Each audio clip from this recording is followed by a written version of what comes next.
Hello children.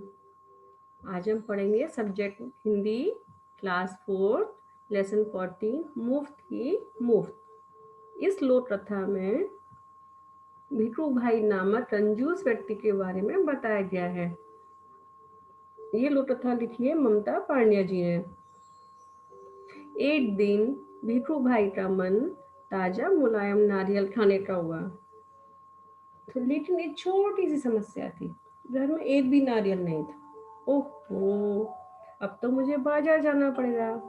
Bhikhu भाई ने अपनी पत्नी लाबू बहन से कहा कि मुझे नारियल चाहिए। तभी लाबू बहन बोली, खाना है तो जाना है। भीखू भाई के साथ एक समस्या और भी थी।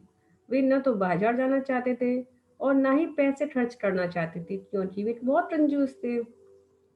पर नारियल खाने के लालच में उनका जी इतना ललचाया, वो बोले, अच्छा तो मैं बाजार जाता हूँ। बाजार में जब नारियल वाले से नारियल का दाम पूछा तो दुकानदार बोला, 2 रुपए का है साहब। भिखू भाई ने कहा, दाम ज्यादा है भैया, 1 रुपया ले लो।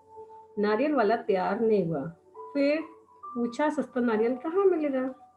वह बोला, मंडी चले जाओ, आपको वहां मिल जाएगा। उसके बाद में भिखू भाई मंडी की ओर चल पड़े।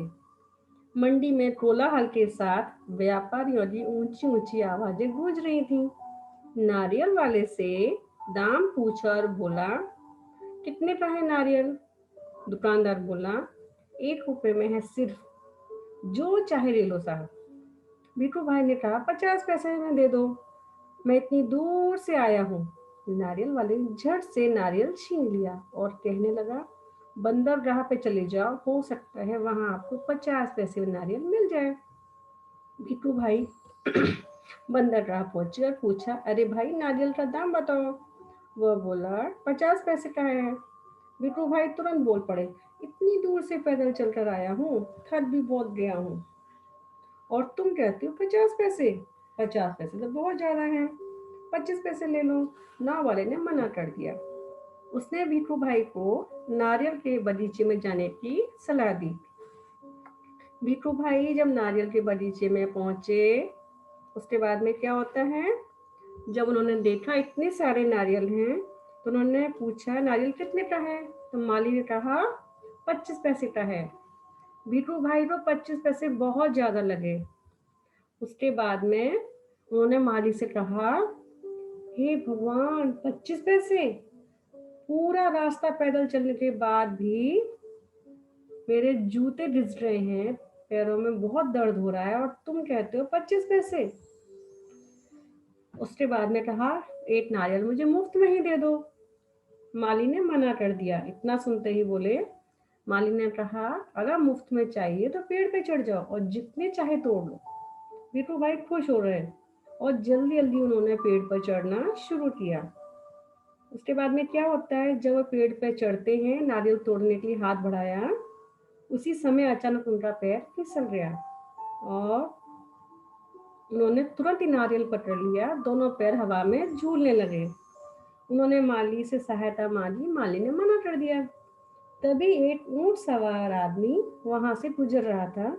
भिखू भाई ने उससे मदद मांगी, वो तैयार हो गया। ऊंट की पीठ पर खड़े होकर उसने भिखू भाई के पैर पकड़ लिए। ठीक उसी समय पत्ते खाने के लालच में ऊंट अपनी जगह से हट गया और परिणाम यह हुआ कि वह भी भिखू भाई के साथ लटक गया। इतने में एक घुड़सवार आया और पेड़ से लटके दोनों को देखा। घुड़सवार से मदद मांगी दोनों ने। घुड़सवार ने सोचा, मैं घोड़े की पीठ पर चढ़कर इनकी मदद कर देता हूँ। लेकिन घोड़े ने भी वही किया जो ऊंट ने किया था। हरी घास के लालच में ऊंट अपनी जगह घोड़ा अपनी जगह से हट गया। और उसके बाद में क्या होता है, और घुड़सवार भी उन दोनों के पैरों से लटक गया। अब इस समय 3 लोग पेड़ से लटके हुए थे। कौन कौन? भिखू भाई, ऊंट वाला और घुड़सवार। इसके बाद में क्या होता है, घुड़सवार ने भिखू भाई से कहा, नारियल जोर से पकड़ना, मैं आपको 100 रुपए दूंगा। इसके बाद ऊंट वाले ने भी कहा, मैं आपको 200 रुपए दूंगा, तुम नारियल छोड़ना मत। भिखू भाई इतना सुनते बहुत खुश हो रहे और इतना सुनते ही खुशी से उन्होंने क्या किया, अपनी बाहें फैला दी। इतने में ही तीनों धड़ाम से जमीन पर आ गिरे। इसके बाद भीटू भाई अपने आप को संभाल ही रहे थे, एक बड़ा सा नारियल उनके सिर पर आकर फूटा, धड़ाम। इस तरह से उनको चोट लगी, तीनों को चोट लगी। और सबसे ज्यादा चोट किससे लगी, भीटू भाई को। इस कहानी से हमें क्या शिक्षा मिलती है, हमें शिक्षा मिलती है कि हमें ज्यादा लालच नहीं करना चाहिए। कभी कभी ज्यादा लालच हमें बड़े नुकसान में, बहुत बड़ा नुकसान हमारा हो सकता है, या हमें परेशानी हो सकती है।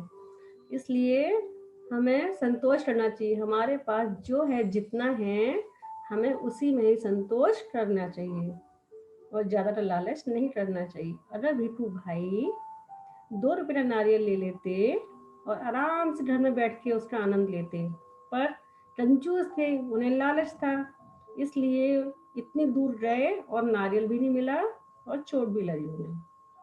I hope you understand this lesson. इससे लिखा था ममता पांडे जी ने, ये लोक कथा है। Read this lesson. Thanks for watching and have a nice day.